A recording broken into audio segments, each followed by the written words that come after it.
mesdemoiselles, messieurs, bienvenue à Métro News. Voici les principaux titres qui seront développés aujourd'hui. Après le deuxième lundi de janvier, le président Jovenel Moïse ne fera aucun accord politique avec les élus dont le mandat arrive à expiration. L'ancien sénateur Moïse Jean-Charles se positionne contre les manifestations de rue pendant la nuit prévues par des secteurs de l'opposition. La plateforme nationale du secteur populaire haïtien plaide pour la tenue des élections dans le pays à partir du troisième trimestre de l'année en cours.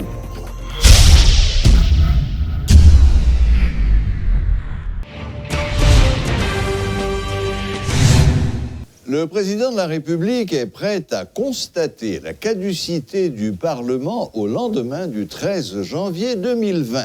Il n'y aura aucun accord politique avec les parlementaires dont le mandat arrive à terme au deuxième lundi de janvier, a déclaré Mackenson Kangé du service de communication du Palais national lors d'une conversation téléphonique ce 8 janvier.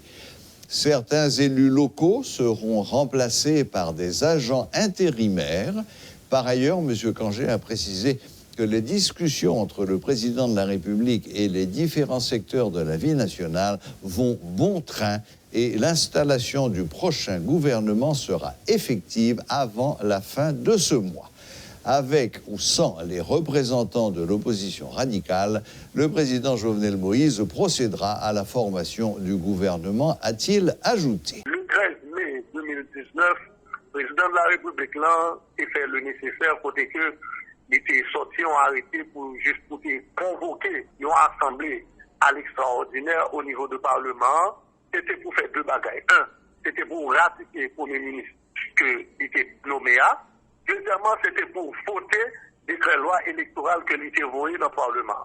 Élection pas arrivée dans le pays, mais comme nous-mêmes, nous avons fait le nécessaire, nous avons voté, nous avons convoqué, et que nous-mêmes ne pas répondre à l'appel, nous avons dit que aujourd'hui, là, il est clair, aucun accord politique pas possible avec le président, parce que aujourd'hui, là, le président lui-même pas qu'à faire autrement, son qui respecter l'explication républicaine, c'est regrettable, parce que nous pas souhaité ça, pour que ça va bien vite institutionnel ça, mais comme étant donné que c'est eux-mêmes qui causaient, qui provoquaient propre échec, des sénateurs que mandat a pris fin, n'a dit au babaye, nous pensons que nous allons tourner la caillou dans le département, juste pour y aller prendre confiance population, et dans la prochaine élection Talina, et puis y aller retourner candidat. Mais logiquement, nous pensons que nous n'avons pas quitté vie institutionnelle, surtout au niveau de la mairie.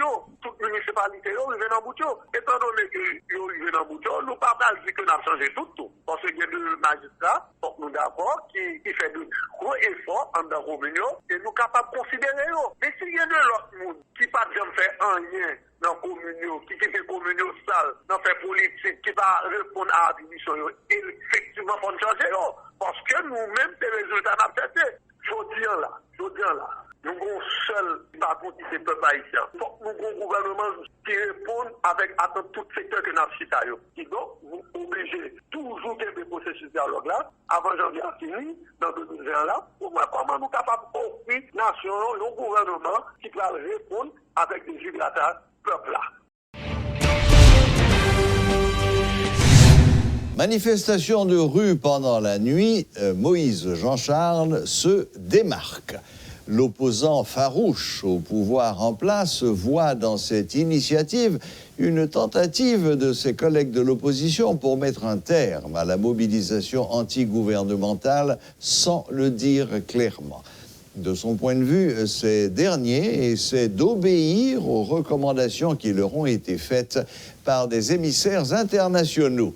Il en a également profité pour souhaiter du courage au peuple haïtien pour cette nouvelle année qui, selon lui, sera plus difficile tant sur le plan politique que du point de vue économique et social.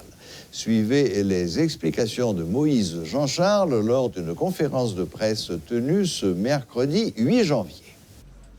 Peuple haïtien, administration de l'État déjà dans la boue, dans Fatra. Le Parlement pral caduc, exécutif pral de facto. M'pa konti si nous ça pral rive peuple haïtien. Moun qui pas joindre service en dans l'hôpital yo. L'État pas capé employé. On pas continuer ça pas arriver. Li pas marcher avec une inflation qui est arrivé à 21, combien. Li pas marcher avec dollar encore qui pas monter. Son année difficile et qui peut pousser manifestation pire. C'est pas nous qui voulons faire manifestation, pas ça me vient dire non. Même vient annoncer nous ça pas arriver. C'est le gouvernement lui-même qui prend la cause de la mobilisation ça yo. Peuple haïtien m'entend toutes son cloche dans la rue, dans la radio, m'entend des dirigeants yo. Mais puis pendant yo fait en langue chinoise. Pour lui yo faut li nan gros livre. Ça journaliste qui a décortiqué ça dit dans gros déclaration ça yo. Gen qui dit manifestation à 8h du soir ou bien à minuit. Mais ça même si mon petit mon petit peuple haïtien. Faut nous comprendre. Heureusement c'est dans langue chinoise yo fait. Majorité peuple pas comprendre. Même bon garantie sous demande n'importe journaliste qui là, qu'est-ce que dans la presse parler, écrit télévisé, yo tout connaît ça que veut dire. Nous peuple haïtien, bataille contre système nan, li pas camper dans route. Seul bagay, nous pas demander moun pour venir faire violence sur moun. Nous pas demander moun pour venir empêcher citoyen activité yo. Mais bataille contre système ça déjà, c'est pas dans dialogue non. Moun k'ap demande dialogue yo, nous jeter bagay ça dans poubelle de l'histoire. L'autant de secrétaire d'État ou bien moun sorti dans département vient en Haïti ou dans des leaders politiques chita et puis on faire déclaration gros c'est pas vrai. Il pas faut dire ça qui t'est passé dans la réunion. C'est qu'on y a parlé qui t'est passé dans la réunion a commencé sortir yon pas yon. Manifestation à minuit, ça c'est yon qui t'est passé. La plateforme nationale du secteur populaire haïtien plaide pour la tenue des élections dans le pays à partir du 3e trimestre de l'année en cours. En conférence de presse ce mercredi, le secrétaire général de cette structure politique réputée proche du pouvoir, Dieudonné Lérisson, a insisté sur la nécessité de ces joutes pour assurer le fonctionnement des institutions de l'État. Suivez les explications de Dieudonné Lérisson. Démocratie, pas fonctionner sans élection. Avec institution qui a bien marché. C'est peut-être ça. Article 136, maman loi pays, bail chef l'État, gros responsabilité pour lui veiller sur toute institution yo, avec pouvoir, pour lui veiller que toute institution yo, avec pouvoir public yo, a bien marché. Qui donc, président Jovenel Moïse, doit continuer à mettre Kassol dans la taille pour lui faire organiser dans le pays, dans le 3e trimestre année 2021, élection libre et démocratique, dans l'objectif pour toute institution et pouvoir public yo, fonctionner comme ça doit. Tant coup, Chambre des députés, Sénat, République là, collectivité territoriale yo. Mandat tout magistrat communal yo fini dans le mois de janvier d'après article 259 loi électorale 2013 là, moniteur numéro 229. Conseil électoral tout neuf là doit organiser sans perdre du temps élection pour renouveler 2 tiers dans le Sénat République là. Parce que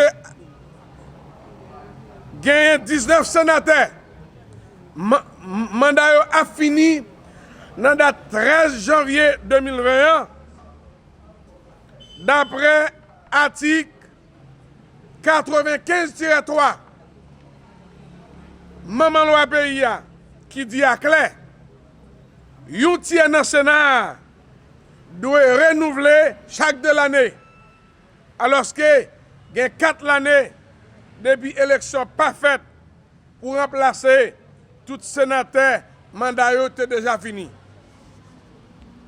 Élection pour renouveler chambre député doit réaliser sans perdre du temps. Parce que mandat tout député a fini lundi 13 janvier qui a fini là. D'après article 259 alinéa C, loi électorale 2013 là.